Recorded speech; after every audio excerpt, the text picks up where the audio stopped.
a world where my in a world where misdiagnosis leads to antibiotic resistance, that every fever blurs the lines between viruses and bacteria, our team has assembled to decode the immune system's secrets.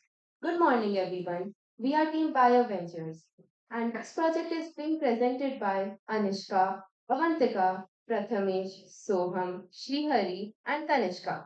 We are very honored to be here. As you may know, early detection of severe viral and bacterial infection is crucial for getting appropriate treatment. It saves money and, most importantly, precious human lives. More than 700,000 people die every year due to antimicrobial resistance. Traditional pathogen identification is not always reliable. It's slow and does not always reflect the severity of the disease. Taking all this into consideration, we created our project AptaSnap. It is a synthetic biology based tool for faster and more accurate detection. With this, I would like to invite Tanishka to brief you about the existing solutions. Good morning. So let me tell you the current solutions in the market. First, aptamer-based POC devices. It can only detect one type of biomarker and lacks mobile or AI integration. Second, origami-based paper cortisol sensors. It is innovative but involves complex fabrications. And it also lacks any real-time digital result or app support. So these disadvantages sets up a stage for a more advanced solution like AptaSnap. Now, Som will be telling you the needs of AptaSnap. So why do we need AptaSnap? An estimated number of 7,95,000 people die or are permanently disabled annually. Misdiagnosis is a very serious global problem. And with our product AptaSnap, we can create a very simple and easier solution which can give results within less than an hour of the test. Now I'd like to call Sri Hari for presenting our product. Presenting AptaSnap. So AptaSnap is a colorimetric multiplex paper strip that uses aptamers, genetic circuits, and reporter genes to differentiate between biomarkers released by the body. So for a bacterial infection, the body releases the biomarker C-reactive protein, while for a viral infection, C-reactive protein and IFI-27 are released. Now, next slide, please. If you observe the slide behind me, you can see a 3D model of AptaSnap. So this model has two components, a bacterial test and a viral test. The bacterial test itself has four components, a sample pad, a conjugate pad, a test line, and a control line. The sample is applied to the sample pad, after which it moves to the rest of the strip via capillary action. The conjugate pad consists of freeze-dried detection aptamers and reporter genes. When the sample moves over the conjugate pad, these detection aptamers are mobilized and move towards the test line. If the target molecule, that is C-reactive protein, is present, then the reporter gene, the green fluorescent protein, is activated. Now, the test line consists of capture aptamers that are immobilized by a nitrocellulose membrane. These capture aptamers are basically used to bind with the detection aptamers. The accumulation of the detection aptamers and the reporter genes at the test line creates a distinct green fluorescent color. Coming to the viral side, the mechanism of the detection aptamers remains fairly similar, except for two key differences. Number one, there are two types of detection aptamers for the recognition of CRP and IFI-27. And number two, the detection aptamers, rather than binding to a reporter gene, change shape to bind to promoters in our next key component, the genetic circuit. So the genetic circuit has four components, a genetic toggle switch, ribosomal binding sites, terminators, and of course, reporter genes. The reporter genes used here are red fluorescent protein and green fluorescent protein. So all these components are integrated into a type IKE plasmid taken from E. coli, immobilized by a nitrocellulose membrane. The aptamer bound to CRP binds to the promoter PTRC2, while the aptamer bound to IFI-27 binds to the promoter PL1001. PL1001 is repressed by TET-R and PTRC2 is repressed by LAC-L. So what we have done is we have added an inducer IPTG to TET-R such that only PL1001 is expressed. This results in the activation of red fluorescent protein, as can be seen in the test line, which turns fluorescent red in color. Now, all these results are analyzed by a mobile app which uses computer vision to provide a quantitative analysis of our results. Therefore, AptaSnap combines advanced synthetic biology solutions into a form factor that's small and easy to use. Phone them. Next one. Okay, so this is a proof of experiment. Basically, we have created a plasmid using the recombination technique. So this includes elements such as cutting with restriction enzymes, making sticky ends, and using DNA ligase. This is relevant to our experiment because this involves the creation of a plasmid that is in which the inducer IPTG can be used. Now over to Soham. He is going to talk about the unique selling points of our product. So, what makes our product unique? The first point is that it can differentiate bacterial versus viral infections accurately. Unlike most tests which only detect the pathogens which are present, our, our strip can detect the body's immune response, which is a way smarter way to diagnose the patient. The next point is that it is a non-invasive sample collection. It is saliva based, no needles, no pain, which is perfect for home use children and remote areas. The next point is that it is customizable and modular. You can add or swap certain zones of aptamers to you can add or swap certain zones of aptamers to target certain types of diseases. The next point is that it is ideal for rural, emergency, and low resource areas. Our device works in places where most devices fail, which makes for an easier solution to the people. Now I'd like to pass the mic over to Prathamesh for impacts and benefits.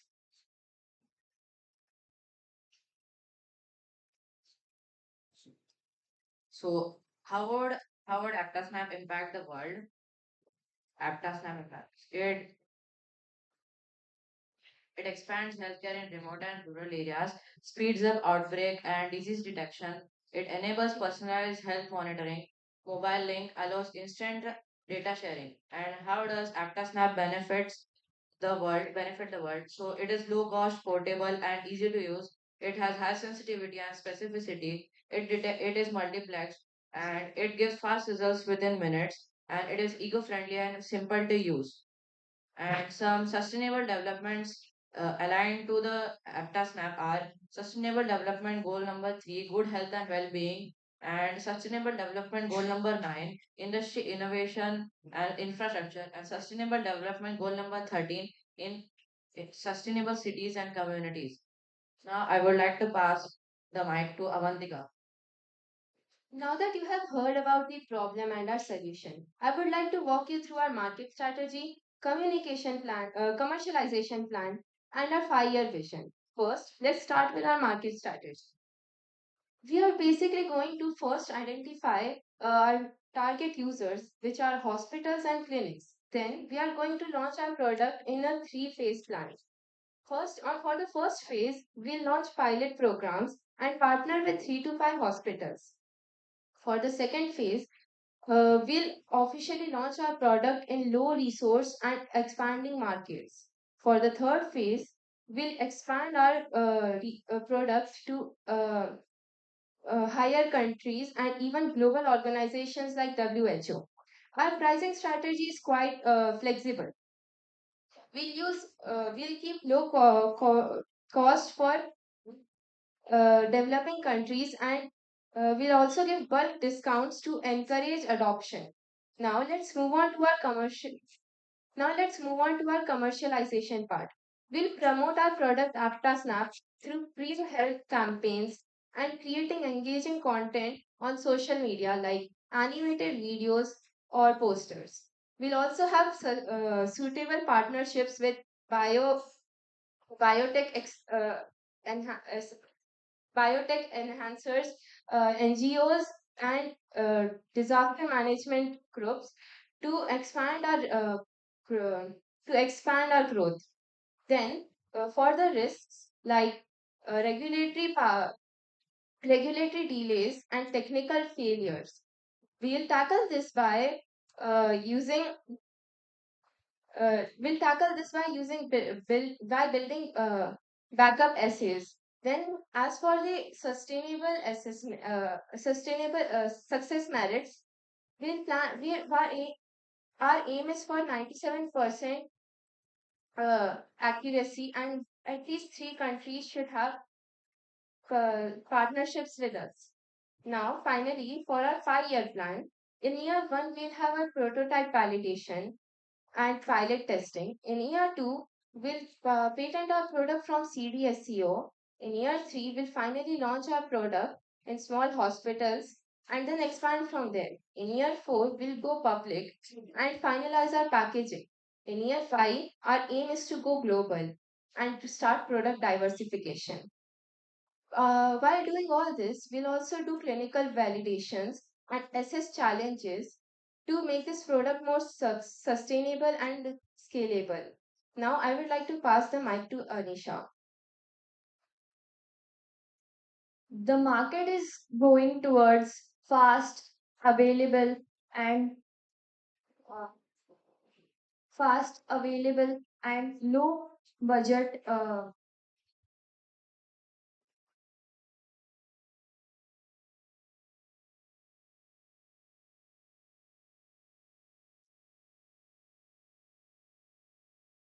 The key market trends are high demand for quick detection in sepsis, infections, and ICU care, point of care growth. Rapid tests are a key part of the 40 billion POCT market, wearables and biosensors, rise of portable real-time immune tracking tools, affordable tech, paper-based and aptamer sensors growing in low resources areas, startups and investor boom. Companies like MeMed and Q Health are leading. Growth snapshots, rapid immune diagnostics 9.2%, paper based testing 10.4%, lab on a chip devices 12.7%. Now let's move on to SWOT analysis. First, strengths. AptaScan uses aptamer based technology for rapid and accurate results. It is a user friendly app. Second, weaknesses. It includes limited awareness, dependency on smartphones, and limited internet access, especially in the rural areas. However, there are strong opportunities like growing demand for high for at-home diagnostics, expansion into rural healthcare, and partnerships. Lastly, threats. Competition from big head tech players, privacy concerns, and regulatory hurdles are some parts of it. Now, I would like to hand over to Tanishka. Creative output. So, let me tell you a story. In a quiet village, a woman in pain, unsure of what's wrong with her. There's no lab, no doctor. Just questions around her. Then a healthcare worker arrives with something small but powerful, AptaSnap. With a quick test and a scan on her phone, results instantly appear with clear, colorful, and full of answers. AptaSnap isn't just a tool, it's a lifeline, saving lakhs of people living in rural areas and having no healthcare facilities. Thank you.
Alright, so Very good plan, a good project. Uh, One fundamental question is that, C-reactive protein, the CRPs, or the iPhone gamma 27, right? How unique they are expressing only in bacteria or only in viruses versus in the non-infectious disorders, like more metabolic disorders. Yes, ma'am. Yes, sir. So actually, what happens is in non-infectious disorders and several other disorders that are different from a bacterial and viral infection, the concentration of CRP and IFI-27 will vary. A bacterial infection and a viral infection will have a certain particular concentration of the biomarkers. What is the So, concentration which you have observed, let's say, in 5 bacterial diseases for CRP? What is the range? sir, actually, it tends to vary slightly between. Yes, okay, but I'm looking at a range, right? Because this should be very high as compared to the viral or the non-infectious disorders. Because your entire proposition is based on the level of CRP and the IFM. Yes, sir. Regarding that, we are not sure right now. But But have done some literature review or looked at like how you picked up the CRP only or the IFM number? yes, sir. So basically, the reason why we pick CRP and IFI-27 is IFI-27 is a type of interferon. So it is mostly only released when a viral infection occurs or when when the cell wall has been breached. That is the point when the cell releases an interferon like IFI-27. That is the reason why we chose IFI-27. But CRP is a general biomarker that is most commonly found in bacterial infections. Right, but why not maybe in the non-infectious disorder? What is their level? Because it's very non-specific, acute phase response. Yes, sir. So in a bacterial infection, the concentration of CRP generally tends to be higher than that of a non-infectious disorder. Right, so since your entire proposal is based on the specific biomarker, what would have been good strategy to show literature review, kind of a tabular form, let's say 5 bacterial infection, the level of CRP, and negligible level of 7, right? Then you pick up some of the non-infectious disorders, and again show that the level of CRP is quite variable, but the lower than the bacterial infection. So then you can make a stronger case that why you're only targeting this specific biomarker, right? And again, come to your USP, right? A specific. Sir, and may I add a point? Yes. Actually, here the aptamers and the genetic circuit can be modified to accommodate for various infections. So the main purpose of our product is also to differentiate various other infections from a viral infection because the way they are treated tends to be very different. For example, for a viral infection, you need vaccines or certain antibodies that are added to the body. Whereas for bacterial infections, you mostly need only antibiotics. So the main use of our product is to select a proper treatment plan after an early diagnosis. But your diagnosis will only differentiate broad class, right? Bacterial, viral, or non-pathogenic. Yes, sir. Because this is meant to be an Initial first. initial stage diagnosis. After that, we will go deeper and we will be able to start the treatment faster. So that is the main advantage with our product. Okay, good luck.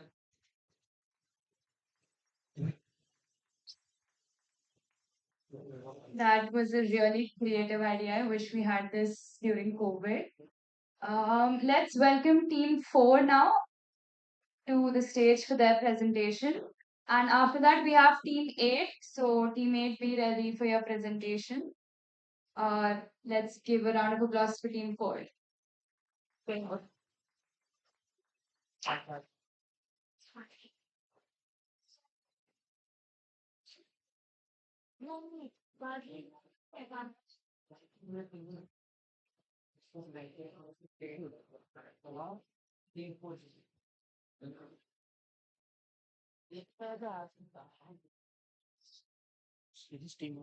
Yes, sir. This is team 4. Team 4.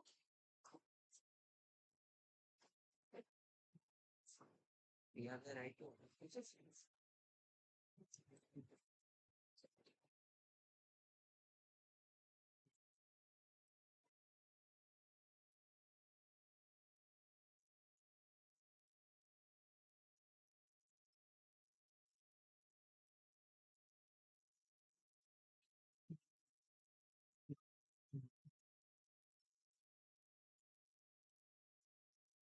Good morning, everyone. Myself Kushik Hadge, and here we have a passionate team consisting of 6 members.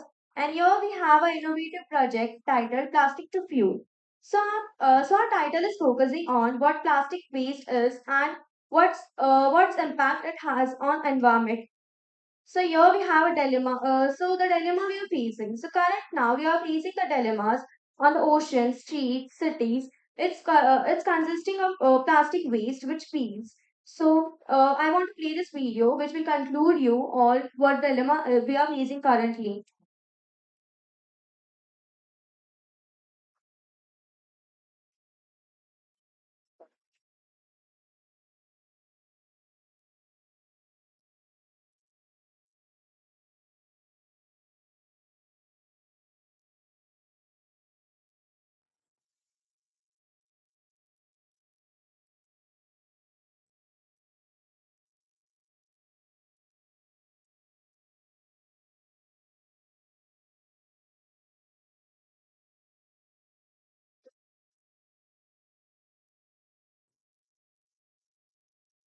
So the problem statement. So every year, 300 million tons of plastic waste is generated. Yet only small part of it is recycled. So rest of is polluted and rest is polluting land, water, air.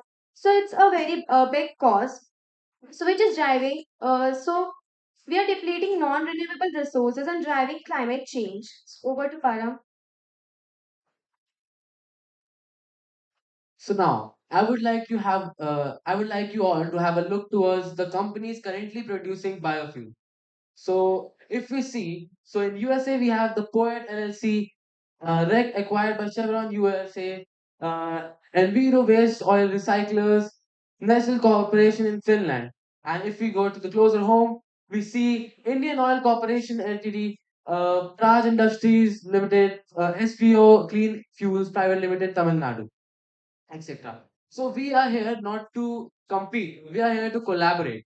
We are entering into a premier niche, unique market, which is converting plastic waste to biofuel. And so now I would like to hand over to. So, global insights on plastic waste generation. So, here we have worldwide. So, global biofuel production reached approx 172 liters in 2023, ethanol and biodiesel being the common types. India achieved a 12% ethanol blending in petrol and also targeted 20% by 2025. So yeah, needs and current scenarios. We have divided needs and current scenarios in four. First part is sustainable fuel alternative. Biofuels offers a clean, renewable substitute to fossil fuels, reducing carbon footprint and pollution. Energy security boost. They cut down oil imports and enhance self-reliance while turning local resources into energy. Third is waste to wealth. Agricultural waste and organic matter are transformed into valuable fuels, promoting a circular economy. Last but not the least, job employment. Uh, when we establish biofuel factories in rural areas, it will give us more employments and help us to boost the rural economy. So, as you can see on the right side, there is an elaborate explanation of needs and current scenarios. Over to Prashant.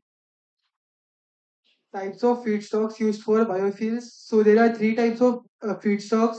The first generation in which food items are edible, for example, starch, sugar, and corn. The second generation in which the biomass is not edible and are waste, for example, wheatgrass, residual plant residues, and agriculture waste. The third generation is microorganisms and algae. The examples are E. coli and cyanobacteria. Our solution. Our solution is to use plastic waste as feedstock to make biofuel using engineered E. coli. We are not only solving the issue of making a sustainable and renewable source of fuel, we are also solving the persistent issue of plastic waste. We've designed a plasmid which enables the E. coli to convert ethylene glycol into um, biofuel, specifically bioethanol.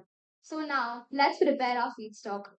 So we first collect plastic waste, specifically PET or polyethylene terephthalate, which is the most common form of plastic found in plastic bottles and packaging. We we collect this plastic, we shred it, and we treat it with an enzyme called PETS, which converts the plastic PET, which is a polymer, into a monomer called mono 2-hydroxyethyl terephthalate. Then another enzyme called GTase works on MHET to convert it into terephthalic acid and ethylene glycol, which we use as our feedstock. Now, the plasmid designing process. So we first isolate the following genes of interest, which are GCL and GLXR from Pseudomonas putida and TDC and ADHA from Zymomonas mandibulus. So we then perform ligation on these genes to a plasmid with the enzyme DNA ligase. This plasmid is then introduced to BL21 E. coli, which is a specific strain of E. coli bacteria, by giving it a heat shock. So by giving the heat shock, the bacteria cell membrane becomes momentarily permeable, which allows the bacteria to accept the plasmid. This results in the genetically modified bacteria, which converts ethylene glycol into ethanol. So now the biosynthesis pathway.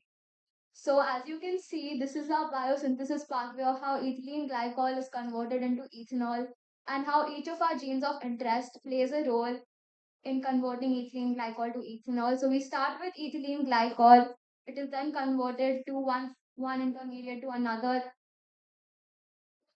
and then how GLC oxidizes glycolate into glyoxylate, and how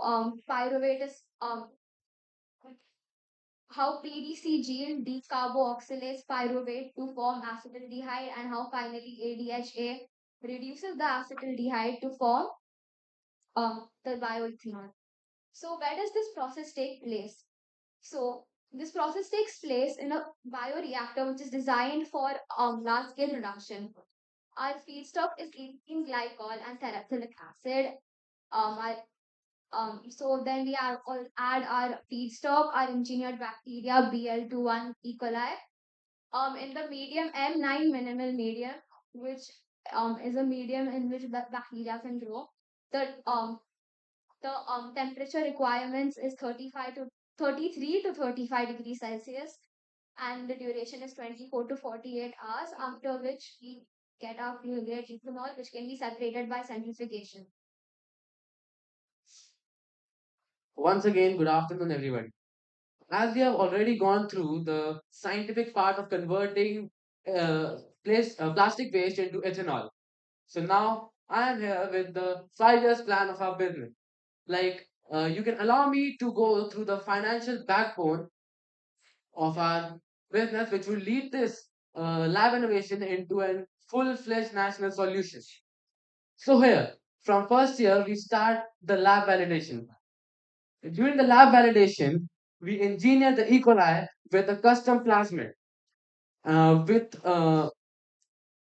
a custom plasmid validated with PET as the sole carbon source, using around 14.25 lakhs with the grant funding, we provide ethanol of 4 to 6 gram per liter, setting the scientific benchmark. In the second year, we start the pilot and prototyping. Basically, we would create a functional prototype. We would build a 10-liter pilot bioreactor, tested PET hydrolysis at scale, and filed a full patent rights. With 17.25 lakhs in cost from fermentation molecules to IP filling, this would also help us gain the public visibility, which would help us further to scale our business.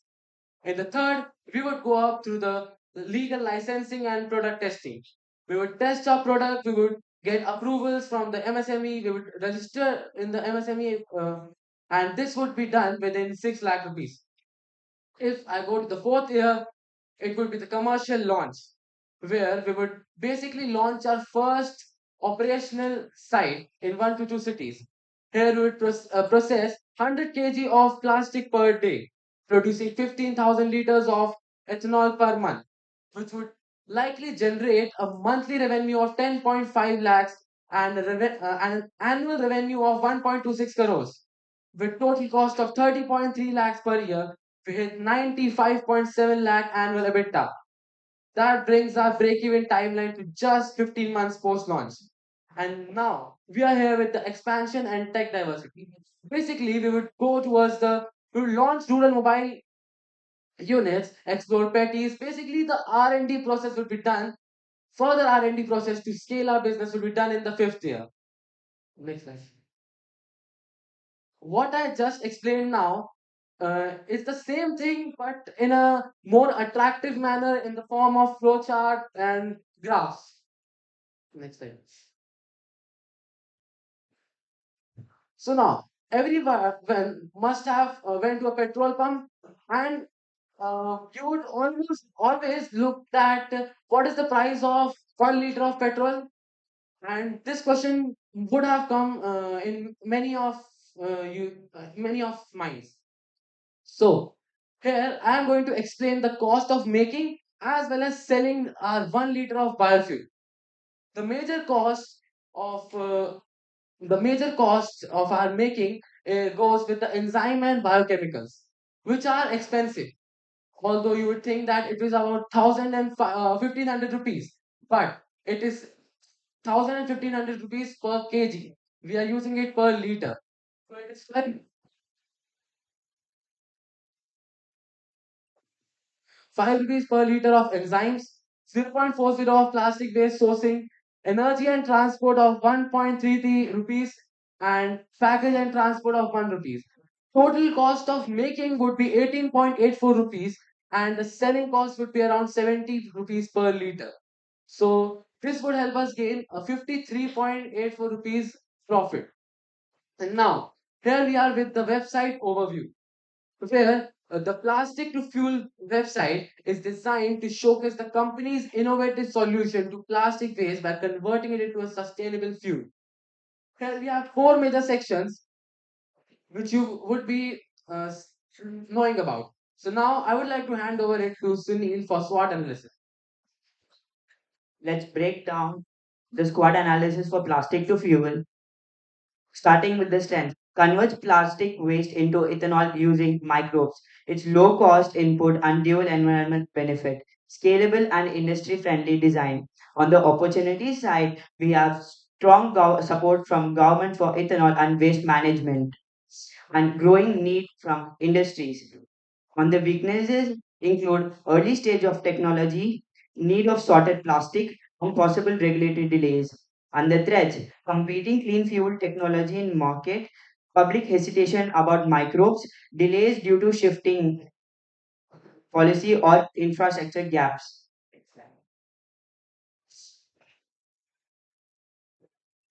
Our USP solves two major problems: plastic pollution and fuel dependence. India produces 3.5 million tons of plastic waste per year, and, and 85% of India's fuel is imported. So, plastic to fuel uses engineered microbes to and plastic to fuel uses engineered microbes to turn waste into ethanol. And this is the simulation of a digital lab experiment.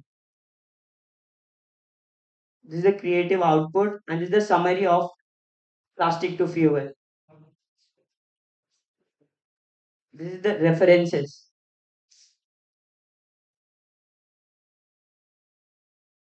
Thank you.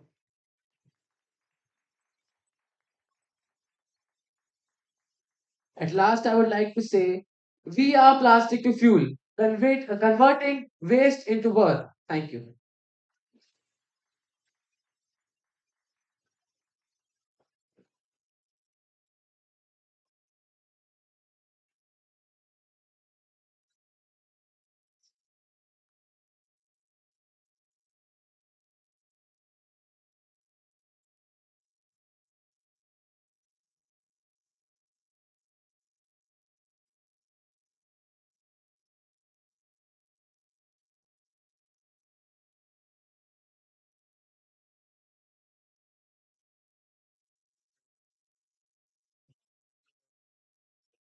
real life.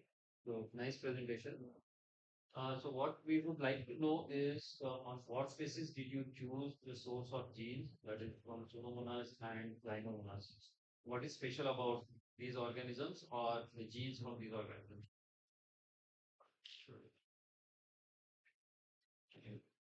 Yes. So these genes, we chose these genes because so these organisms basically they decompose plastic very easily and they are very common to find. Okay, in that case, can we not use Pseudomonas and Gynomonas themselves rather than engineering E. coli? We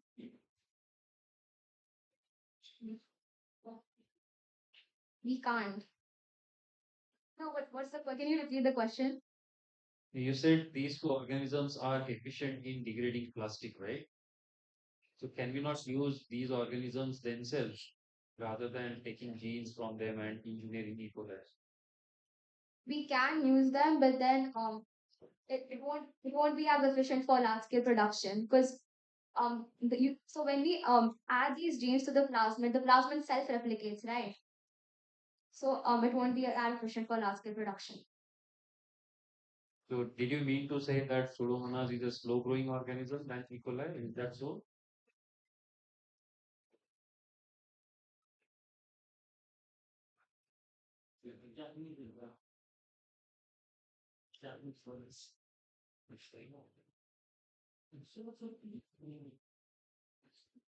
Yeah, so there is a relevant example, real life example, where a Japanese company is already working on a similar challenge.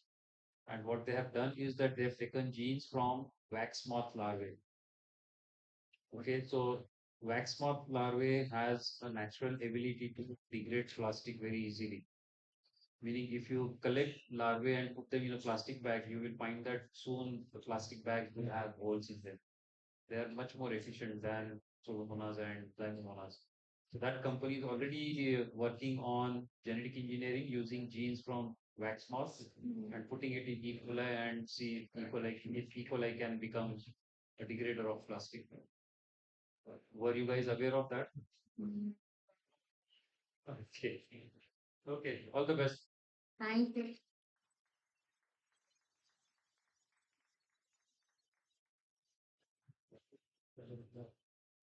That was an amazing presentation. Let's move on to the second last team, Team 8. And then lastly, we'll be having Team 5. So let's welcome Team 8 with a round of applause.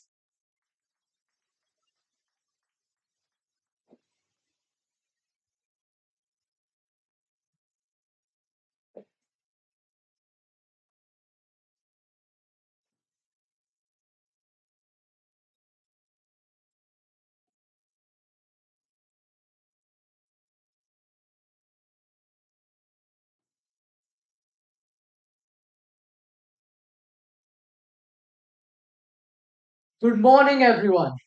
Our planet faces a critical dual crisis: escalating global energy demand and overwhelming organic waste. Over the last decade, global energy demand has surged by an alarming 30%.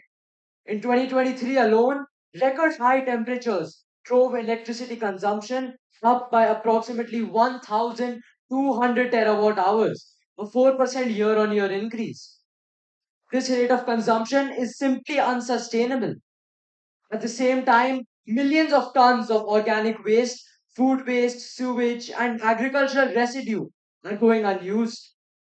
This waste actively pollutes our land and water, releasing harmful methane gas, a potent greenhouse gas, and severely contaminating our ecosystems. The core issue: over 61% of global electricity still comes from burning fossil fuels. This dependence delays our clean energy transition, dramatically increases the greenhouse gas emissions, and contributes to an estimated 7 million premature deaths every year worldwide from pollution. This dual crisis demands innovative solutions. This brings us to the exciting potential of microbial fuel cells, MFCs, which offer a groundbreaking way to convert abundant organic waste directly into electricity, simultaneously addressing both critical challenges. Thank you, Adyan, for clearly outlining the problem. When we compare our solution to existing energy sources like solar panels and windmills, they excel at large scale power and are highly scalable with much higher power densities in our current design. But our solution, the bioelectrolyte power panel, offers a critical advantage. Its environmental impact is significantly lesser than our current sources. While others only generate power, we also tackle the immense problem of organic waste pollution. Our MFC directly converts waste to electricity, solving two problems at once generating power and managing harmful pollution.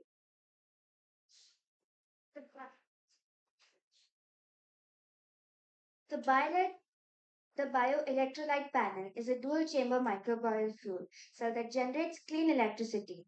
It's a biohybrid system using sunlight to power Pseudomonas palustris in one chamber and organic waste breakdown to power engineered E. coli in the other. This process is this process aided by proteins like PioABC, OMCZ, and MTRC allows it to power small devices. The BioLite panel operates using microbial fuel cells.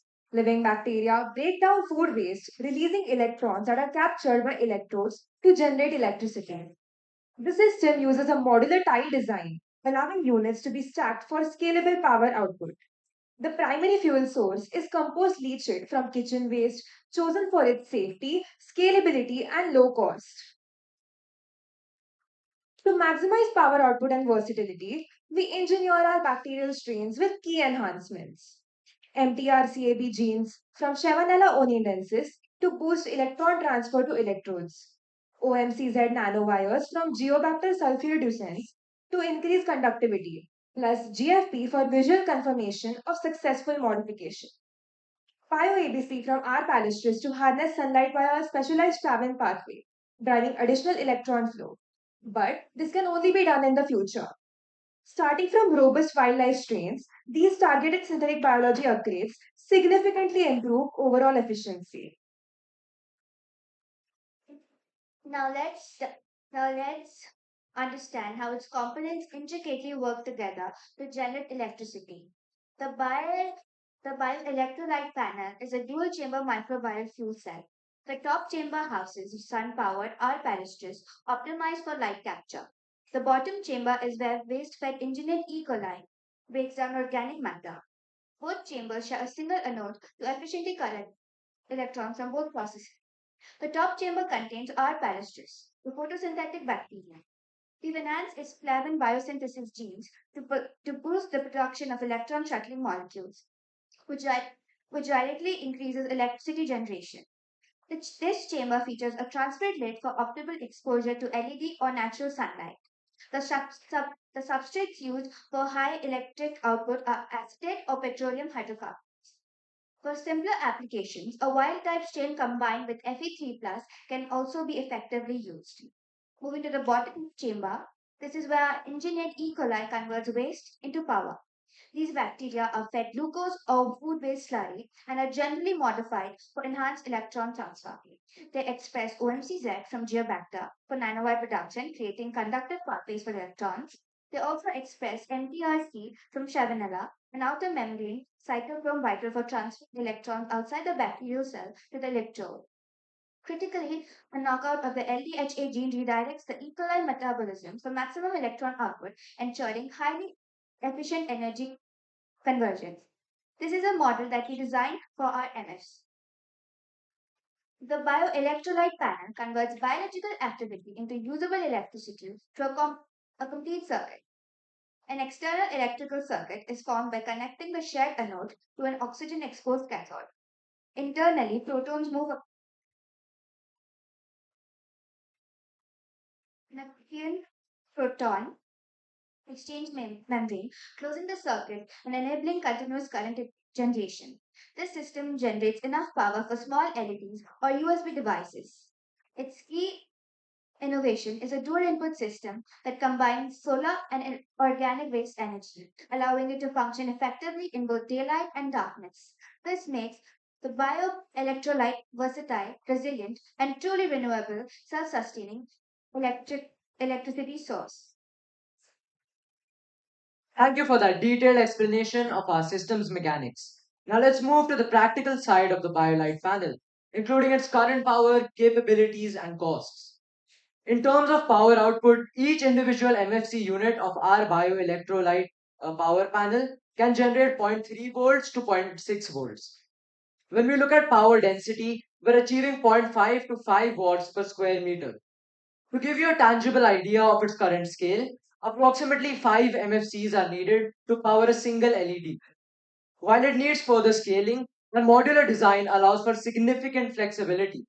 Units can be connected in series for boosting voltage output or in parallel to boost current output, adapting to various low power needs. Let's talk about the economics. The cost estimate for one complete dual chamber MFC system ranges from 68,000 rupees to 98,500 rupees.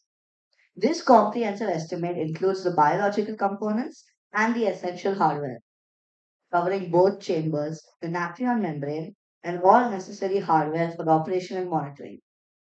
Crucially, this estimate also provides sufficient biological materials for multiple runs, offering significant value for research and educational purposes. Currently, our BioLite panel MFC costs 50 to 200 rupees per kilowatt and is in an experimental lab research state.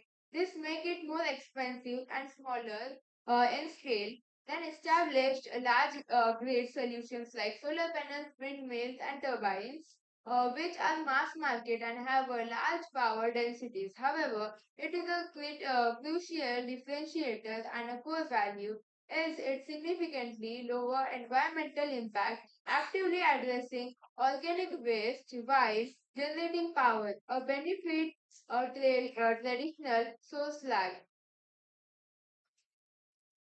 Given its current development stage and power output, the bioelectrolyte power panel is ideal for several immediate applications. Low power lighting. It can provide emergency power strips in disaster zones or remote areas lacking reliable electricity. Powering low power IoT sensors. It's perfect for self sustaining sensors in agriculture, environmental monitoring, or smart city applications, reducing grid dependence. Educational STEM kits. Perhaps most excitingly, it can serve as an interactive tool to teach synthetic biology to young people, fostering curiosity and inspiring future scientists. Thank you, Neil. Now let's talk about our ambitious roadmap for the future. How we plan on scaling the product, our strategy for manufacturing and productization, and crucially, our commitment to safety. Our scaling vision has a three-pronged approach. Standardized NFC modules. We design repeatable plug-and-play modules using scalable, low-cost materials like graphite, stainless steel, 3D printed composites. We'll define clear product specifications, including size, power output, lifespan, and maintenance. Industrialize the strain. To transition from lab to industry, we'll industrialize our bacterial strains by achieving chromosomal integration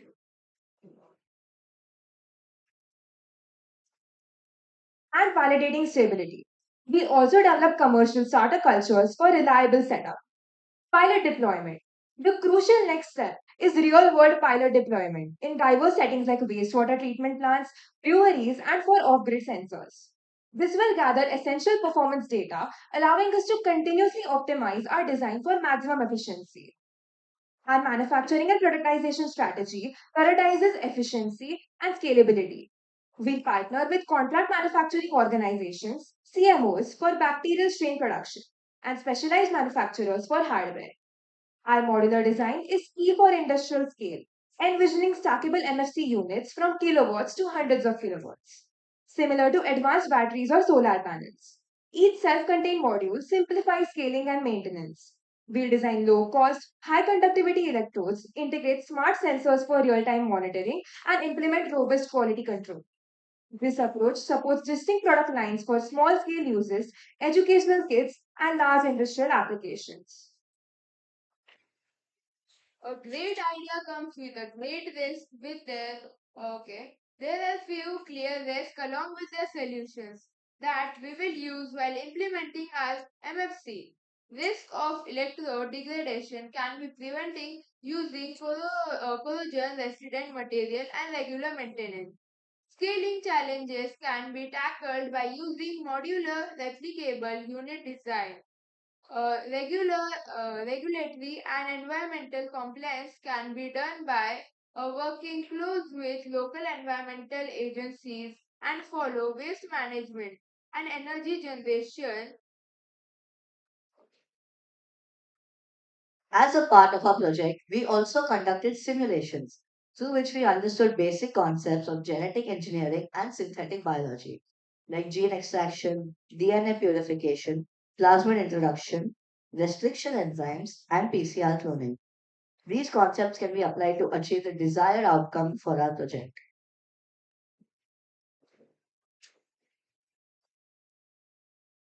On this slide, we have added screenshots of the infographic for our project.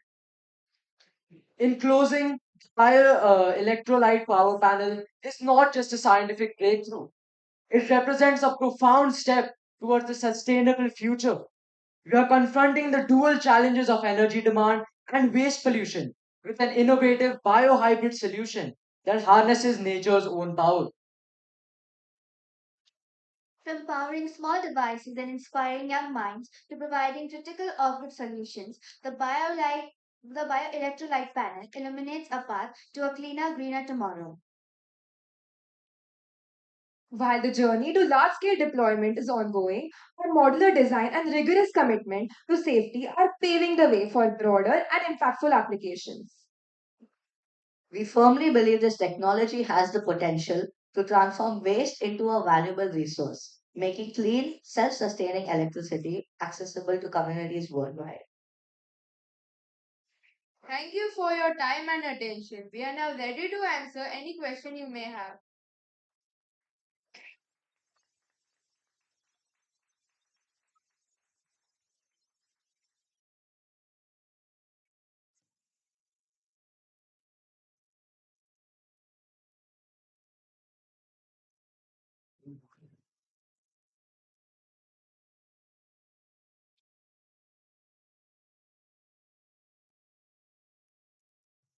Yeah, it's a good presentation. So couple of points. So there are some natural organisms who have these electron transport chains. I thought that one did not come out very well when you talked about it. Did you guys mention about them? Yes. Shavanella onenensis, Geobacter sulfuroducens, and Yeah, Arbalistris. and your genetic engineering component, what you said that you want to employ. So the strategy was not, it did not come out that well. Do you want to explain in brief?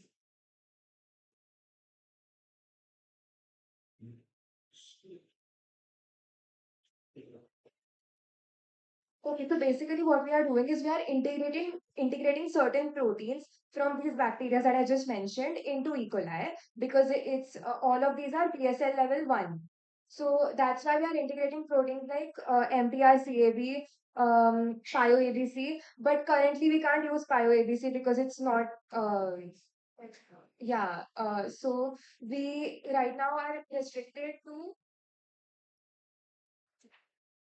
OMCs are from Geobacter, MTR-CAB from Shevanella. So these proteins we are using to for the electricity generation. Yeah, and then third point, what do you mean the scale of the production? Yeah, so How much electricity? yeah, got it. So basically, for the electricity scale need, would you like to explain? So electricity is produced quite well, I would say. Five MFCs can power one LED, and they can be connected in series or parallel for boosting power, voltage, or current. Okay, thank you, thank you.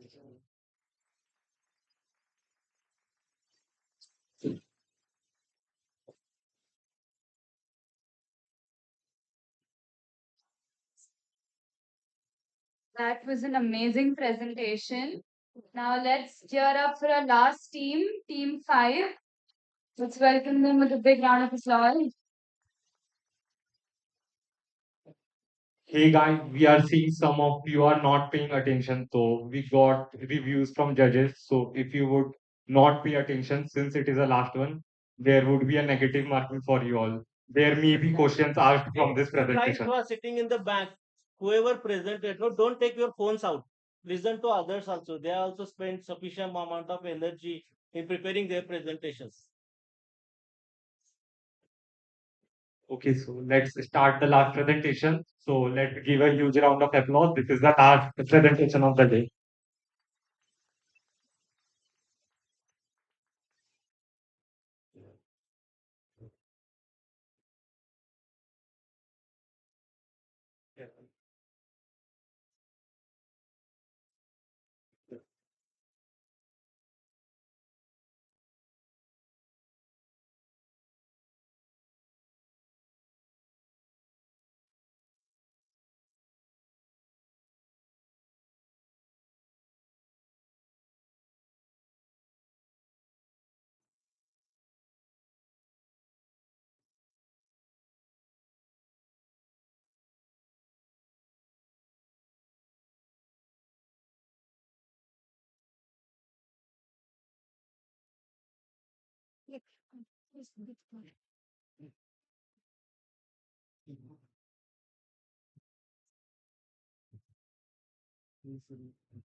Good afternoon to our beloved judges, parents, my fellow students, and our lovely viewers watching from home. We are Group 5 of BioQuest, the Compost Coders, and are here to present on our topic compost production, acceleration, and efficiency. One cannot overstate the problems caused by waste in the recent years. Every single year, thousands of hectares is used for waste disposal. This not only causes land degradation and water pollution, but also results in several diseases like dengue and malaria, as reported by the UN. As we can see in this graph, metropolitan cities like Delhi and Mumbai have high amounts of waste generated and disposed as compared to others like Indore. So, why is composting a smart solution to tackle global waste problems? Not only it replenishes the soil, but it also helps to tackle and it also helps to tackle and cut down global greenhouse gas emissions. Further, it reduces the burden on landfills and helps restore the soil health. Shockingly, only 1 to 6% of food waste is composted in developing countries. According to United Nations, each household can produce 150 kilograms of compost yearly. India alone has the potential to create 4.3 million tons of compost annually. Some solutions exist to counter this problem. Some of the most common practices are to add inorganic fertilizers, particularly nitrogen, in order to modify a high carbon to nitrogen ratio. 25 is to 1 to 30 is to 1 is considered ideal. Adding lime is thought to weaken the lignin structure of the plant materials and enhance the microbial population.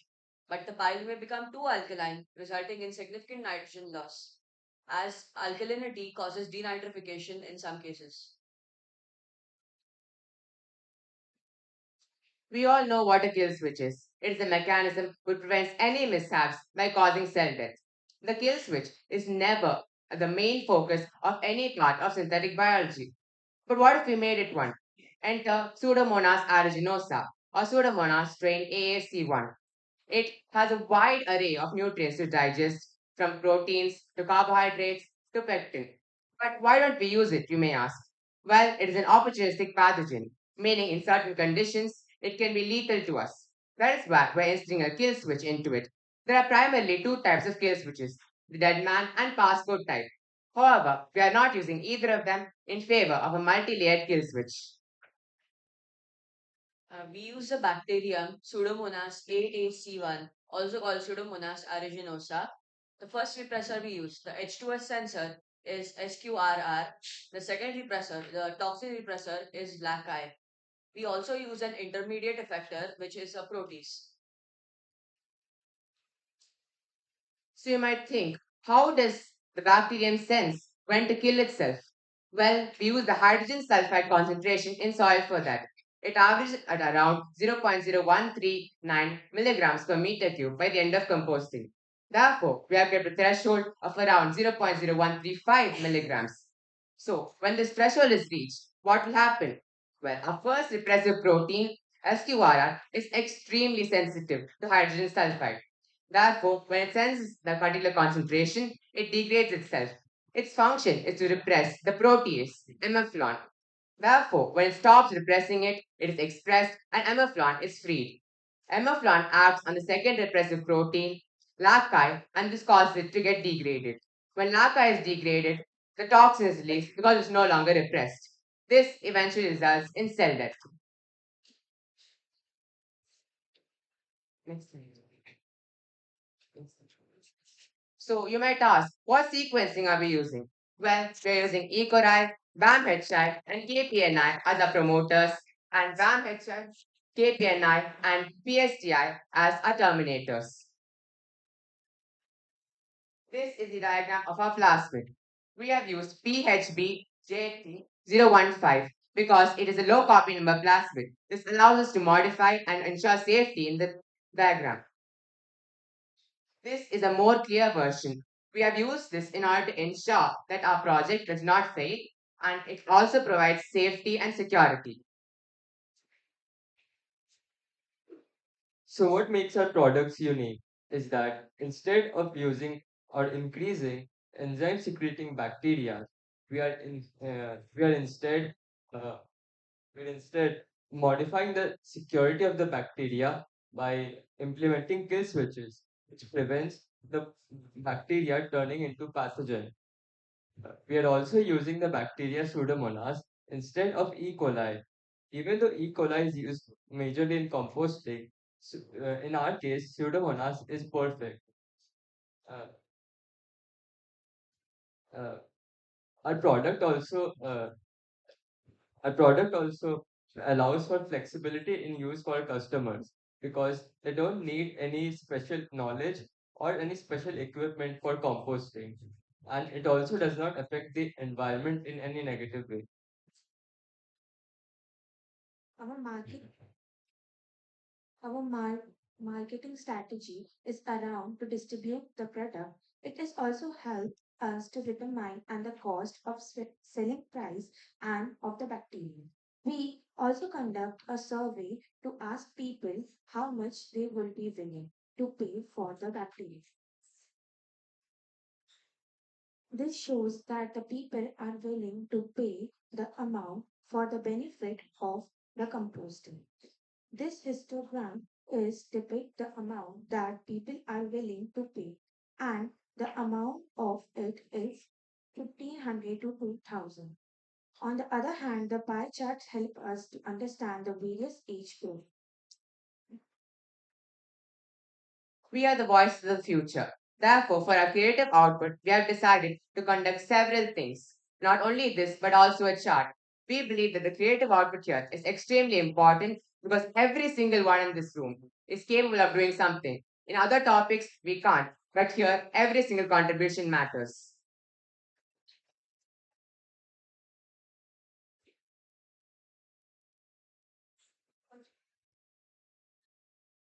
And you go on a cable side also.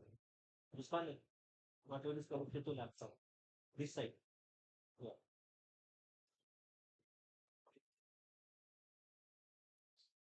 You. Yeah. Oh, 9 to 11. Yeah. So you remove that outside body, what do you do?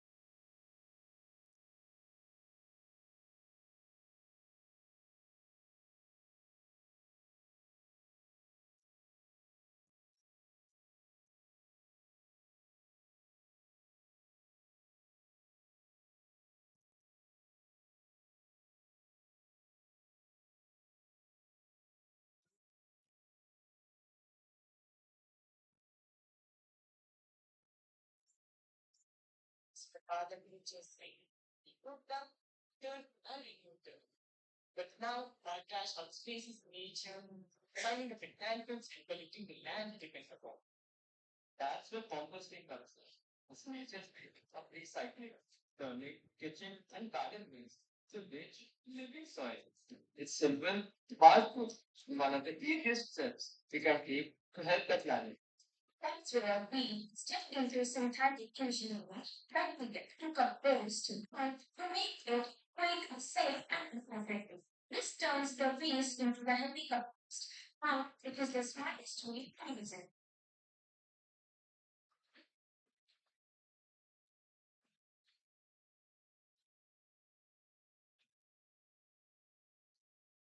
These are the major websites that we have used for our research. So, concluding this project, we would like to thank all of you for paying attention to our project, and also we would like to thank our mentor and everyone who contributed towards this project. Through this, we learned to work together as a team and various other skills such as reading research papers and extracting information from it. We also learned how to make a successful product and commercialize it.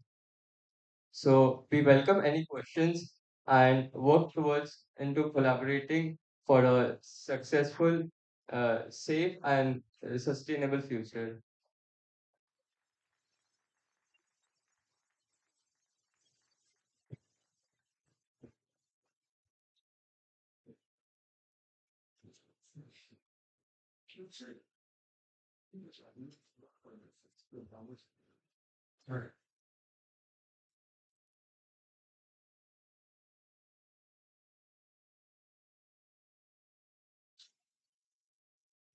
Yeah, again, you feel that your strategy of modifying this pseudomonas or whatever you want to do you want to just comment about it again? Because it did not come out that way. It's genetic modification. Yes, sir. So in this case, we are modifying the plasmid, we're inserting the plasmid into the Pseudomonas AAC1. We are modifying the plasmid with the two repressive proteins, the protease, which is the intermediate effector, and also the toxin. In this case, the hydrogen sulfide concentration is at that particular amount, which we have said set up. It will the toxin will be released because of the process, and the Pseudomonas will kill itself. So, but for the self healing, right? It can develop from the body. How about the next? Yes, sir. So Pseudomonas actually has a high degradation amount for lipids, amino acids, cellulose, and pectin. The major problem with it is the fact that it is a repressive fruit. It is it can damage us because of the various You see, soil composting is a natural process, and already we know that there are many microbes which play a role in composting soil, right? Or the waste present in soil. How different is your strategy from that? So we aim to take Pseudomonas is extremely efficient in decomposition, but since it's an opportunistic pathogen, we cannot use it normally. So what we're doing is we're removing the pathogenicity. So we take all the efficiency from this, and then Exactly. So what is that? You will take the efficient part of Pseudomonas. What is that? That's what we are the asking. decomposition rates, sir. Exactly. What? So from genetic point of view, what is it that you will take from Pseudomonas and put it in some other organism? No, sir, we're taking the LAC-I SQRR from other bacterium and we're inserting it into the Pseudomonas, sir. Lac I will help in detection, right? Not in composition. Yes, sir. So this is all. We are inserting the kill switch into the Pseudomonas, sir. In this case. Also, when you took the backyard or the soil, how are you ensuring the biosafety aspect? Yes, sir. So we have engineered this in such a way that by the end of composting, it will automatically kill itself through the kill switch. Because at that time, only the concentration will be high, and at that time, in order to prevent further growth, we can kill it and prevent it from spreading. No, no. Thanks. So can I ask something, sir? So our topic is built in such a way that every single person can contribute towards this, not only through genetic modification, but also through simple backyard tasks. Simply burying the compost waste, banana peels, tomatoes in the backyard can cause so much help to the environment. And we really hope that every single person in this room has taken something from our presentation. We really aim to use our creativity and our modes of explanation to help you to ensure a better future. Thank you.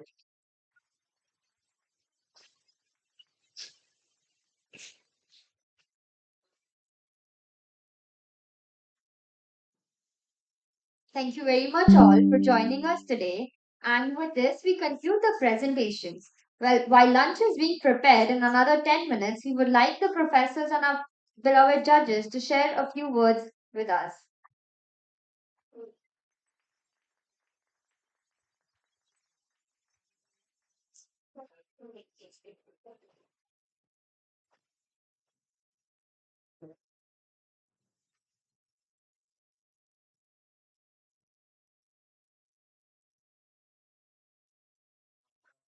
My name is Rajesh Patkar.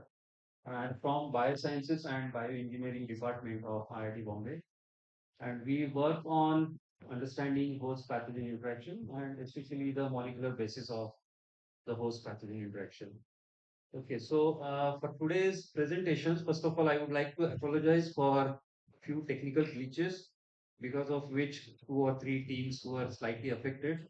But what is commendable is that despite those technical glitches and the challenges, those teams performed really fantastically. So that's really commendable.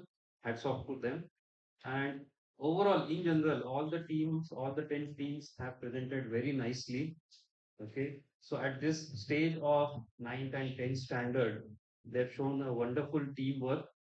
We just during the presentations we came to know that all these team members were from different schools, different cities. So that's really wonderful, and we are very happy to see amazing coordination among the team members. So fantastic topics, fantastic presentations, and the question and answer defense was also very nice. So congratulations to all of you. We don't know who the winner is. Let's see.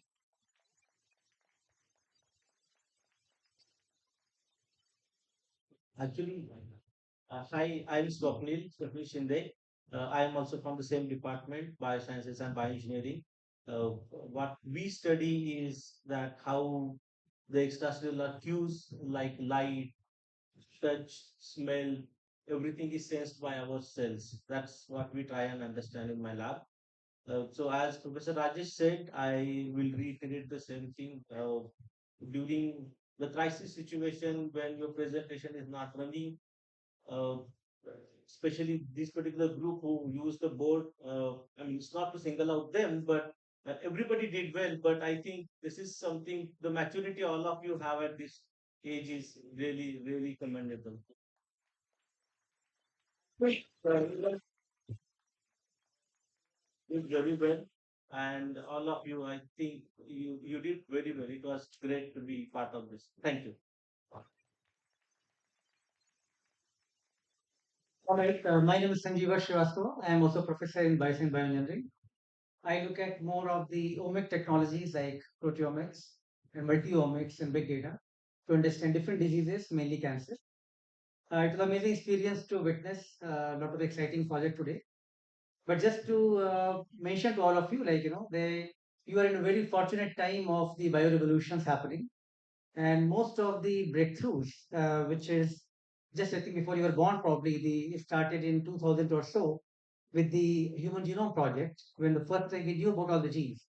And likewise, for many other organisms, the things got sequenced.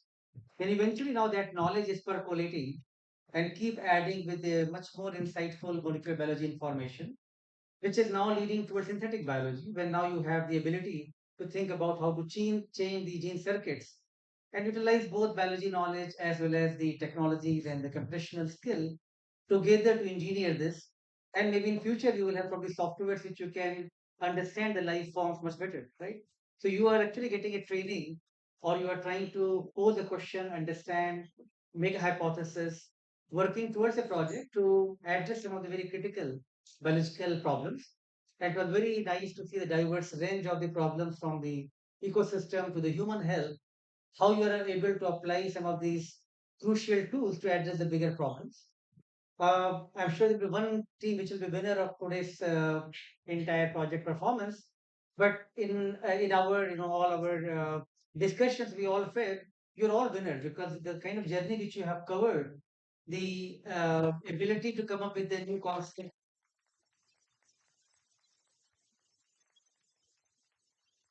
And they're all from different school, different places, coming to learn to work in a scientific spirit with making the team. I think that training itself is your journey is much more rewarding than just getting a reward itself, right? So I'm sure you're all going to be highly rewarded from this experience. And I'd also like to accolade like our IT Bombay IGM team for taking this initiative and mentoring all of you and preparing you so well. We are very excited and we wish you all the very best for your future endeavors.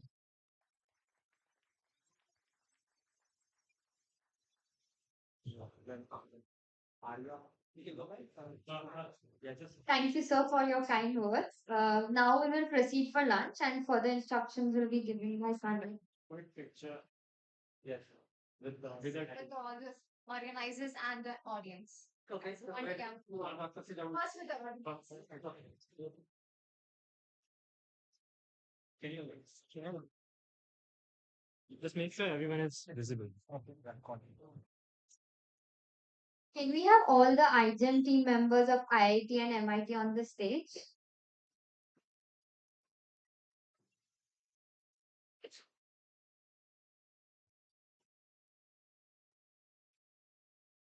That we can serve off the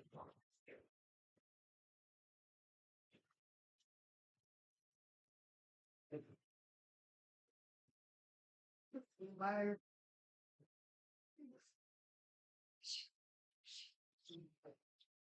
Can you fast with the stuff also? Yes. You got it. Let me see. Which one is out there?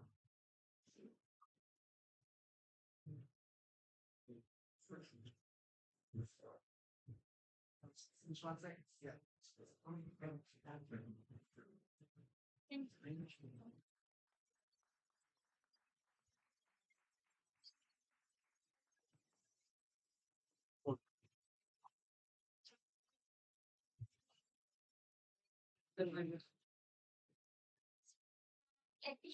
Exactly. You think guide carries everything defated. It's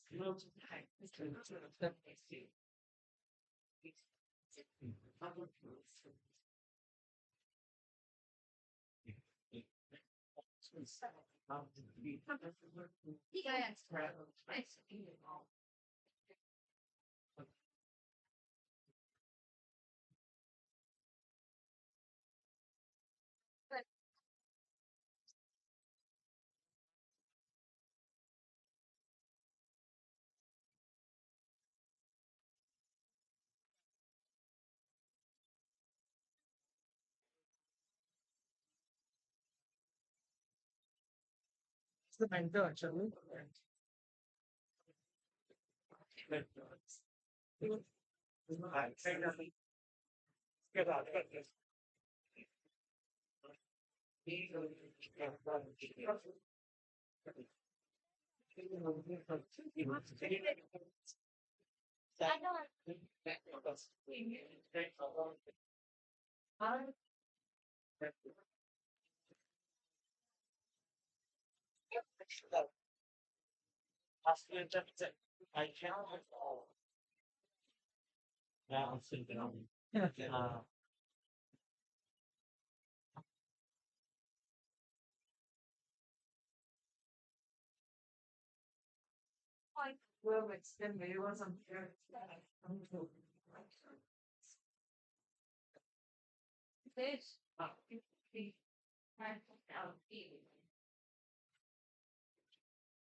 So, thank you so much for the esteemed panel of the judges for being present this entire time. So, I'm pretty sure everyone will be hungry. So, we will be moving towards the lunch rooms. So, I would request the group number 1, 2, 3, 4, 5, 6 to go outside and meet the mentors. Before that, all the mentors, please stand in a line outside according to your group numbers 1, 2, 3, 4. And all the students, only the students are requested to go outside, and after that the parents can follow them. So with the mentors, the mentees are supposed to be there with the mentors, and the parents can be with the mentors. Yeah, you guys be.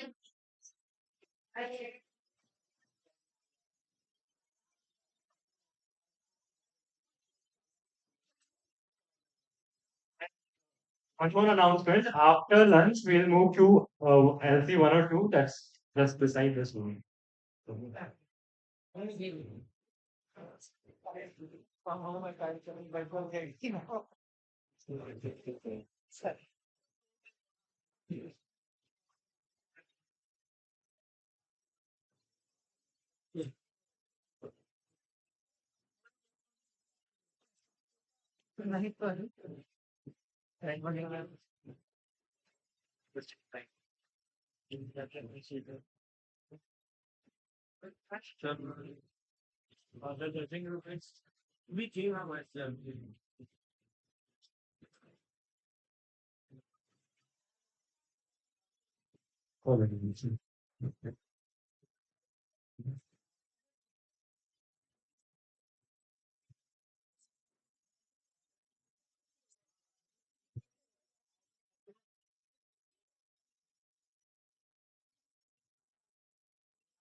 Ah, अच्छा.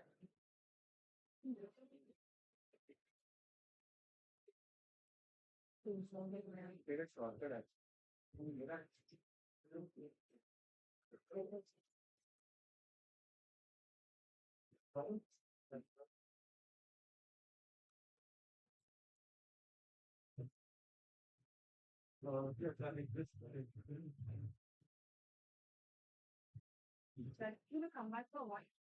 No, we have to get them also.